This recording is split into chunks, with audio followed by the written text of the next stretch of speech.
Hello दोस्तों, नमस्ते, प्रणाम। हम रउआ सबके बीच में एगो बहुत ही सुंदर शिव चर्चा गीत लेके आयल बनी। ए गीत के आप सब सुनी जा।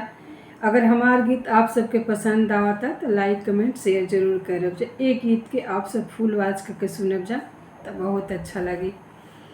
कहाँ से आवे पियर सड़िया, कहाँ से आवे कंगनावा, कहाँ से आवे पियर सड़िया, कहाँ से आवे कंगनावा, कहाँ से आवे ना शिव गुरु के ज्ञानवा, कहाँ से आवे ना शिव गुरु के ज्ञानवा, कहाँ से आवे ना।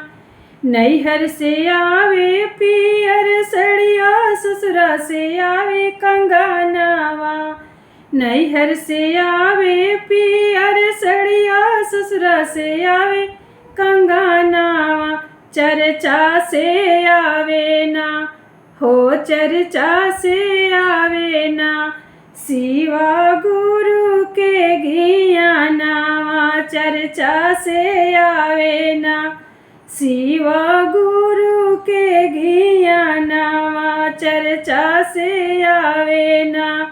गोदरेज रखबो पियर सड़िया, बक्सा रखबो कंगनावा, गोदरेज रखबो पियर सड़िया, बक्सा रखबो कंगनावा, हृदय में रखबो ना हो, हृदय में रखबो ना शिव गुरु के ज्ञानवा, हृदय में रखबो ना शिव गुरु के ज्ञानवा, हृदय में रखबो ना।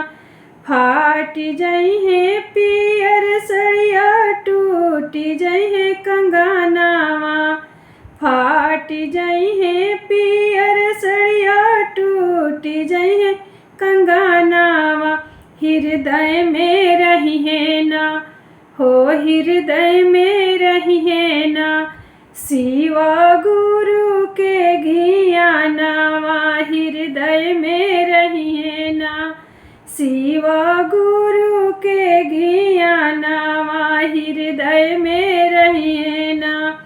कहाँ से आई है पियर सड़िया, कहाँ से आवे कंगनावा, कहाँ से आवे पियर सड़िया, कहाँ से आवे कंगनावा, कहाँ से आवे ना हो, कहाँ से आवे ना शिव गुरु के ज्ञानवा, कहाँ से आवे ना शिव गुरु के ज्ञानवा, कहाँ से आवे ना शिव गुरु के ज्ञानवा, कहाँ से आवे ना। हर हर महादेव।